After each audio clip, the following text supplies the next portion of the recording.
উপস্থিত হয়েছি রেলের অন্দরমহলে কী চলছে এই বিষয়টি নিয়ে আলোচনা করার জন্য। আপনারা জানেন যে রেলে ভয়াবহ ইঞ্জিন সংকট রয়েছে, 70টি লোকোমোটিভ ক্রয় প্রকল্প বাতিল হয়েছে এবং 30টি লোকোমোটিভ ক্রয় প্রকল্প বাতিলের জন্য স্কেল লোডকে নিয়ে বিতর্ক সৃষ্টি করা হচ্ছে এবং রেলকে ব্যর্থ প্রমাণে সক্রিয় একটি গোষ্ঠী রয়েছে, জনবল সংকট রয়েছে, ঘন ঘন ইঞ্জিন ফেল হচ্ছে এবং ট্রেন দুর্ঘটনা হচ্ছে। পাশাপাশি রেলের সর্বোচ্চ পথ ঘিরে চলছে নোংরা প্রতিযোগিতা। রেলের নিয়োগ বিধি গত 6 বছরেও সংশোধন হয়নি এবং পাশাপাশি রেলে অ্যাক্ট 1890 বাতিল করে নতুন আইন 26 করার যে প্রক্রিয়া চলছে, এই সমস্ত বিষয় নিয়ে আপনাদের আলোচনা আসছে। আপনারা জানেন ইঞ্জিন সংকটের কারণে আজকে রেল কিন্তু চরম বিপর্যয়ের মুখে চলে গেছে এবং রেল কিন্তু প্রায় ব্যর্থর পথে।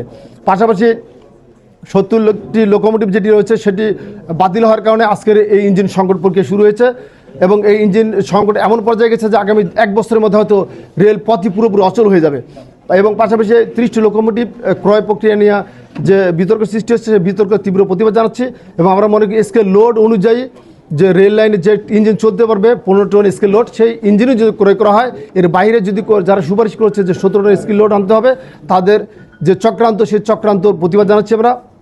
পাশাপাশি আপনারা জানেন যে রেলকে ব্যর্থ করতে একটি চক্র রয়েছে, ঠিক যেমন হচ্ছে পাকিস্তান আমলের মতো তারা রেলকে ব্যর্থ করে সরকারকে ব্যর্থ করতে এবং এই দেশের বাঙালিকে শাসন করার প্রক্রিয়ার চেষ্টা করছে মনে করছি আমরা। সেখানে আমরা হচ্ছে যে এই সুপ্তগুপ্ত বাহিনী রেলকে ব্যর্থ করে সরকারকে ব্যর্থ করার জন্য ইঞ্জিন সংকট সৃষ্টি করছে এবং ইঞ্জিন বিদেশ থেকে আনার যে প্রক্রিয়া এর বিরোধিতা করছে আমরা মনে করি। পাশাপাশি জনবল যে সংকট রয়েছে, নিয়োগ বিধি 2020 সংশোধন দ্রুত করে যে রেল বান্ধব একটি নিয়োগ বিধি প্রণয়ন করে জনবল দ্রুত নিয়োগ করতে হবে এবং রেল অ্যাক্ট 1890 বাতিল করে নতুন আইন করতে হলে অবশ্যই রেলের সঙ্গে স্টেক হোল্ডার, সকল ট্রেড ইউনিয়ন এবং রেল বিশেষজ্ঞদের সাথে আলোচনা করে এটি করতে হবে। অন্যথায় এর বিরুদ্ধে রেলের পোস্টাল সোসাইটি অতীতের মতো রেলের নিয়োগ বিধি 2020 সংশোধনের জন্য ঠিক যেভাবে হাইকোর্টে মামলা করছে, ঠিক রেল আইন 2026 যদি দুর্নীতি বৃদ্ধি করার জন্য করা হয় তার ব্যাপারে রেল প্রশাসন আইনগত পদক্ষেপ গ্রহণ করবে।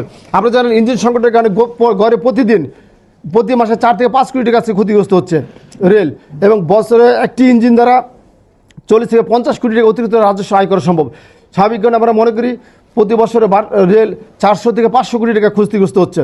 পাশাপাশি আপনারা জানেন যে রেলের যে সর্বোচ্চ পথ ঘিরে যে ষড়যন্ত্র চলছে, আসলে ইঞ্জিন সংকট, রেলকে ব্যর্থ, রেল লাইন দুর্ঘটনা, রেলের যন্ত্রাংশ ক্রয়, দীর্ঘসূত্রতা সব কিছুর মূলে রয়েছে সর্বোচ্চ পথ ঘিরে ষড়যন্ত্র।